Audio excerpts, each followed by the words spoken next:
Join the private sector energy efficiency movement led by the National Business Initiative by plugging into energy efficiency and stem the tide of rising energy costs.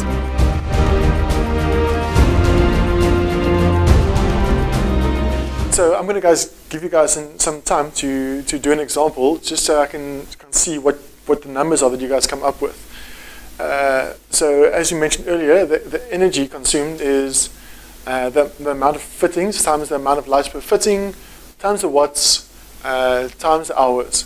Okay, in this particular example, let's assume the classroom has 6 light fittings. Okay, this one has slightly more, but let's say 6 light fittings with 3 fluorescent tubes each. They're 4 foot, 1,200 millimeters, which is 36 watts. And the class is occupied roughly from 7 a.m. to 5 p.m. in the morning. Okay, and you guys can give it a go, do a calculation, and the first ones you get done can tell me how many kilowatt hours you think these fluorescent tubes use. And if you don't have the information, something I also need to get you guys to use is make reasonable assumptions. We know the amount of times per day, we've got an idea of how long this is per day, but in terms of how many days per week or days per month, those are information that you guys will typically have of your plant. You know how often this presentation room is used.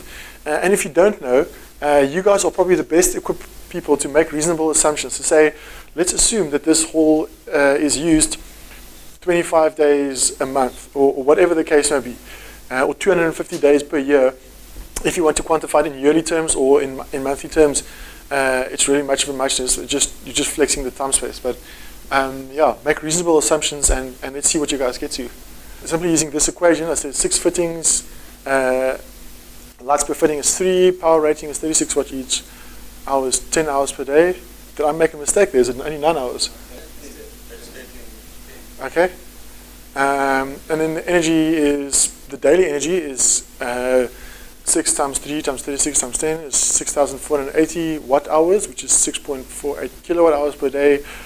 And then I've roughly assumed 250 working days per annum, which means that your energy spent per year is 1,620 kilowatt hours.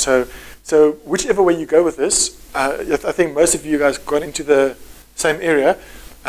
If you would like to tweak it or specify it better, you can be more accurate in terms of your time per year or your time per month or time per week, depending on what type of production schedules you're looking at.